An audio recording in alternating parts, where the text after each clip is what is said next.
ሰላም እንዴናችሁ በያላችሁበት ሁሉ ነገር ሰላም ነው። አሸን እንዲወላችሁ እሞኝላችኋል። በስቲስ ኩንዱሉ ወደች ላይክ እና ሼር ያደረጋችሁ ሐሳቦቻችሁ ለብዙዎች አከፍሉ። ለዚህን ኮልፊ አመሰግናችኋለሁ። ሐሳቡ ሲሞቻችሁ 3000 ላይክ እንድትገጩን በትትና አጓብዛች አለ ዛሬ ድሚዛናችን ይዘላችሁ የመጣ ነው። ሰበር ዜና የአሜሪካው ምክትል ፕሬዝዳንት ጄዲ ቫንስ ከፎክስ ኒውስ ጋር ዛሬ ጠዋት ቃለ መጠይቅ አድርገዋል። በቃለ መጠይቁ ላይ ጋዜጠኛው ኢራን $300 ቢሊዮን የመልሶ ግንባታ ከአሜሪካ ታገኛለች ተብሏል፣ እውነት ነው ወይስ ውሸት ነው የሚል ጥያቄ ሲጠየቁ አይደለም ኢራን $300 ቢሊዮን ታገኛለች፣ ነገር ግን ብሩን ምን ከፍለው እኛ አይደለንም ብሏል። 4 ነጥብ እኛ አይደለንም። ማን ነው የሚከፍለው አይታወቅም። የሆርሙዝ ሰርጥ ለ60 ቀን በነፃ ይሆናል፣ ክፍት ይሆናል። ከዛ በኋላ ይከፈላል። ምን አይነት ክፍያ ነው የሚከፈለው? የአገልግሎትና የኢንሹራንስ ነው። በምን መልኩ ነው? መልስ የለውም። እና ብዙ ጉዳዮች በዚህ ድርድር ውስጥ እንግዲህ በኢራን በኩል ወደ 15 ጥያቄ ተጠይቀዋል። እነዚህ 15 ጥያቄዎችን አሜሪካ በምን መልኩ ነው የመለሰችው? በአሜሪካ በኩል የመጡ 10 ጥያቄዎችን ኢራን በምን መልኩ ነው የመለሰችው የሚለው ዝርዝር ነገር ለጊዜው አልተገለጸም። ዓርብ ዕለት ግን ከሞላ ጎደል የተወሰነ፣ ሁሉም አይገለጽም። እርግጠኛ ሆኜ መናገር የምችለው ነገር አሜሪካ አንዳንድ ነገሮችን አድበስብሳ ለማለፍ ትሞክራለች። ምክንያቱም በዚህ ድርድር 100% ኢራን በማሸነፏ ምክንያት አሜሪካ ዘላቂ የሆነ ውርደትና መሳቂያነት ውስጥ እንዳትገባ ከኢራን ጋር በመነጋገር አንዳንድ ነገሮች ከመጋረጃው በስተጀርባ እንዲሆኑ ታደርጋለች። በእርግጠኝነት አንዳንድ ነገሮች ከመጋረጃው በስተጀርባ ነው። ኢራን ደግሞ ጥቅሜን ከተጠቀምኩ ነው ስለወሬው ምን አገባኝ፣ ብሬን ብቻ ስጡኝ፣ ሌላ አይመለከተኝም አይነት ነገር የገባች ይመስላል። 5 ሳንቲም አልሰጡም ነው ያሉት ትራምፕ። ለኢራን $300 ቢሊዮን ትከፍላለህ ወይ ሲባል 5 ሳንቲም አልሰጡም ነው ያለ። እሺ ኢራን 300 ቢሊዮን ካገኘች አሜሪካ 5 ሳንቲም ካልሰጠች ይሄ ብር ከሰማይ ነው የሚዘንበው ከመሬት ነው የሚፈልቀው? የፈረደባት ኤሚሬትስ ከሆነች $20 ቢሊዮን ነው የምትሰጠው። ኳታር ከሆነች $12 ቢሊዮን ነው የምትሰጠው። ባህሬን ይሄን ነው የምሰጠው ያለችው ነገር የለም። ሳውዲ አረቢያ ይሄን ያክል ነው የምሰጠው ያለችው ነገር የለም። ጆርዳን ይሄን ያክል ነው የምሰጠው ያለችው ነገር የለም። ከየት መጥቶ ነው $300 ቢሊዮን የሚሞላው? በእርግጥ የኢራን የተያዘ $120 ቢሊዮን አለ። ያን ሙሉ በሙሉ ትለቃለች ነው በአሜሪካ በኩል እስካሁን በግልጽ የተነገረው። የኢራን ከተያዘው ገንዘብ ውስጥ $24 ቢሊዮን ብቻ እሰጣለሁ ያለች። $24 ቢሊዮን እሰጣለሁ ብላለች። ስለዚህ 12 ሲዶመር የኤሚሬትስ 20 24 ሲዶመር የኤሚሬትስ 20 $45 ቢሊዮን የኳታር ሲጨመር ወደ ስንት ነው የሚመጣው? ወደ $57 ቢሊዮን ነው። ሌላ $243 ቢሊዮን ከየት ነው የሚመጣው? መልስ የለውም። እና ለመሸፋፈን የተሞከረ ነገር አለ። የትም አያደርስም ያ መሸፋፈን ነው። እኛ በፕሪቶሪያ ስምምነት እንደምታውቁት በሰሜኑ ሀገራችን ክፍል የተነሳው እጅግ በጣም ደም አፋሳሽ ጦርነት በደቡብ አፍሪካ በተደረገው ፕሪቶሪያ ስምምነት ወደ ሰላም እንዲመጣና ጊዜያዊ ጥቂት ሰላምና እፎይታ እንዲገኝ ተደርጓል። ነገር ግን ያ ነገር ለቀጣዩ ደም አፋሳሽ ጦርነት ጊዜ ገዛ እንጂ ምንም የጠቀመው ነገር የለም። አሁን በህወሓትና በፌዴራሉ መንግስት ወይም ደግሞ በአጠቃላይ በአገሪቱ ላይ የሚነሳ ጦርነት አለ። ከፊት ለፊታችን ጦርነት አለ። ያ የፕሪቶሪያ ስምምነት ጦርነቱን አዘገየው እንጂ ሊያቆም አልቻለም። አሁን በአሜሪካና በኢራን መካከል እየተደረገ ያለው ነገር ያው ነው። በእርግጥ ኢራኖቹ ይሄንን ገንዘብ ከተቀበሉ በኋላ ቀጥታ ግማሽ ወደ ጦርነት ዝግጅት ነው፣ ግማሽ ወደ ልማት ነው የሚሄደው።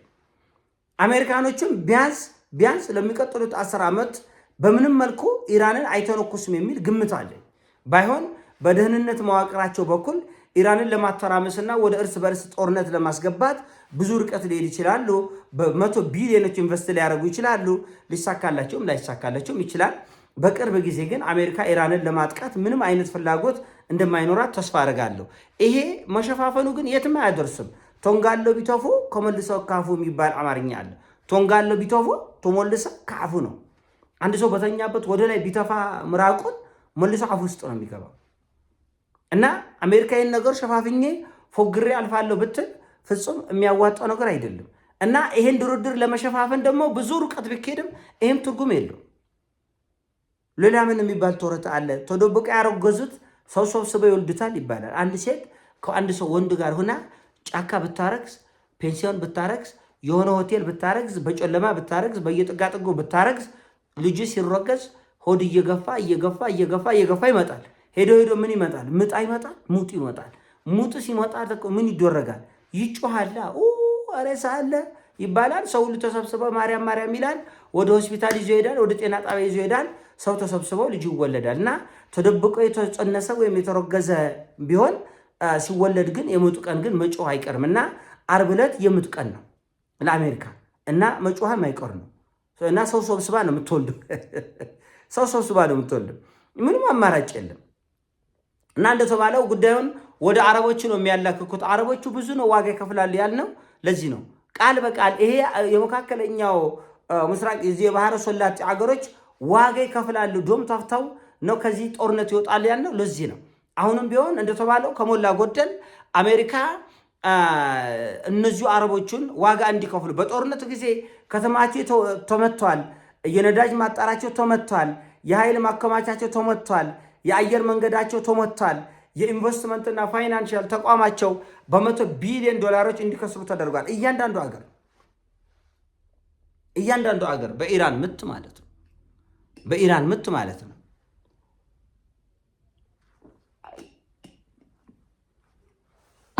ነገር ግን አሁንም የቀረውንም ዋጋ የሚከፍሉ እነሱ ናቸው። የቀረውንም ዋጋ የሚከፍሉ አረቦች ናቸው። አሜሪካን ያልከፍለ ምን አገባኝ እዛው ዶም ተፍተን ቢሆን ክፈል እያለ አገባኝ ያለች ነው። መጀመሪያ ያ ሁሉ ውድመት እንግዲህ የአሜሪካ አንዲት ሱቅ አልተመታችም። ሱቅ በደረጃ አልተመታም ከአሜሪካ። በእርግጥ ጀቶቿ ተመተዋል፣ ሄሊኮፕተሮቿ ተመተዋል፣ ፓይለቶቿ ተገድለዋል። ብዙ ዋጋ ነው የተከፈለው። ነገር ግን ጦርነቱ በሰው ሜዳ ነው። ልክ አሁን ህወሓት እንደሚያደርገው አሁን ህወሓት እኔ ሄጄ ከሱዳን ጋር ገጥሜ፣ እኔ ሄጄ ከኤርትራ ጋር ገጥሜ ከኢትዮጵያ ህዝብ ጋር እዋጋለሁ፣ ከአማራ ህዝብ ጋር እዋጋለሁ፣ ከአፋር ህዝብ ጋር እዋጋለሁ። ጦር ሜዳው ማን ነው? ትግራይ። ጦር ሜዳው የት ነው? ትግራይ ነው። እና አረቦቹ እንደዚህ ቆረቆንዳዎች ስለሆነ ማሰብ ስለማይችሉ የአሜሪካን ውጊያ በራሳቸው መሬት ላይ ተዋጉ። ከተሞቻቸው ተመቱ። የነዳጅ ማጣራቸው ተመታ። ማከማቻቸው ተመታ። የኃይል ማመንጫቸው ተመታ። ኢንቨስትመንታቸው በሙሉ ጥርግ ብሎ የተመታ ኢንቨስትመንታቸው። ነገር ግን ብዙም ኃላፊነት የሚሰማቸው አይደሉም። ስለዚህ የቀረውንም ዋጋ አረቡ ይከፍላል። ምን አባቱ ይሰራል? ምን አባቱ ይበላል? እና እነሱ ካከማቸው ትሪሊየን ገንዘብ ላይ የተወሰነ ስጡ። እኔ የምችለውን ያልተዋግቻለሁ። ምን አባታችሁ ላድርግ ነው እንደተባለ እኔ ብያለሁ። መጀመሪያም እዚህ ጦርነት ላይ አረቦቹን ነው ዋጋ የሚያስከፍሉት። ገንዘቡን በፋራ የሚያምጡት ባራዳ፣ ሰርቆም የሚያምጡት ተበድረውም፣ ዘርፎም የሚያምጡት ኬትም ለኢራን ገንዘቡ ይሰጣል። ስለዚህ ኢራን ደግሞ ገንዘቡን ኬትም አምጡት ከፈለጋችሁ አራጣ ተበደራችሁትም አምጡ። እኔ አገባኝ፣ ብሬን ስጡኝ ነው። አሜሪካ ነው የምትሰጠኝ፣ ኤምሬት ነው የምትሰጠኝ፣ ሳዑዲ ነው የምትሰጠኝ፣ ምን አገባኝ፣ ብሩን ብቻ ስጡኝ። እና አሜሪካ 5 ሳንቲም አልከፍልም ብላለች። በእርግጥም ጄቶቿ ባይመቱ ኖሮ፣ ፓይለቶቿ ባይመቱ ኖሮ፣ የጦር መርከቦቿ ባይመቱ ኖሮ አሜሪካ ከዚህ ጦርነት ውስጥ ልምድ ብቻ ይዛ ትወጣ የሰራ ልምድ ብቻ ይዛ ትወጣ ነበር። ተጨማሪ ከዚህ በፊት ከነበራት ኤክስፔሪንስ ላይ ተጨማሪ ይዛ ትወጣ ነበር። ነገር ግን አሁን እንደዛ አልሆነም። አሁን ተመታ፣ ተኮርኩማ፣ ቆስላ፣ ዶምታ፣ አፍራ፣ ተዋርዳ ስለምትመጣ ይህን ጉዳይ በምን መልኩ እንሸፋፍነውና የውርደታችንን መጠን እንቀንሰው፣ ሚኒማይዝ እናድርገው የሚለው ጉዳይ ላይ ብቻ ነው የተጨነቁት። በቀኝም ነፈሰ በግራም ነፈሰ ይሄ ጦርነት አሜሪካን ብቻ ሳይሆን መላ ዓለምን ዋጋ አስከፍሎ ኢራኖችን ብቻ ይሄ ጦርነት የጠቀመው ኢራኖችን ብቻ ነው። በነገራችን ላይ እኛም አልተጠቀሙም። እኛም ተጎጂዎች ነን። እኛም እንደ አፍሪካ፣ እኛም እንደ ኢትዮጵያ ህዝብ ተጎጂዎች ነን። ብዙ ነው የተጎዳ ነው። ከዚህ ጦርነት ያተረፈችው ኢራንና ኢራን ብቻ ነች። ማዕቀብ አስነስታለች፣ መንገዶቿን ከፍታለች፣ በዓለም ፊት ክብርና ዝናዋን አድሳለች። ሌሎቻችን በሙሉ ተቀተን ይወጣል። እውነት እኛ ኢትዮጵያውያን የከሰርነውን ያህል እንኳን ኢራን አልከሰረችም። እኛ አፍሪካውያን የከሰርነውን ያክል ምን ያክል ኢኮኖሚያዊና ፖለቲካ ማህበራዊ ጫና እንደተፈጠረ በዚህ በኢራን ጦርነት ታውቃላችሁ። የነዳጅ ሰልፉ፣ ያንን ተከትሎ የመጣው የነዳጅ ውድነት፣ ያን ተከትሎ የመጣው የኑሮ ግሽበት የምታውቁት ነገር ነው። ኢራን ግን ነዳጁ በእጇ ነው። ዛሬ ቢወደድ ነገ ይረክሳል። እንደ ጎርፍ እንደ ውሃ ነው። ስለዚህ ዛሬ $300 ቢሊዮን ካገኘች ኢራን ምን ትፈልጋለች? የኔ ጌታ እጹብ ድንቅ ነው። እና ይሄ በጣም የሚያስደንቅ ነው። ይሄን ሐሳብ ነው። ሐሳብ ሲሞቻችሁ ላይክ አድርጉ፣ ሼር አድርጉ። ወዳችኋለሁ። ፒስ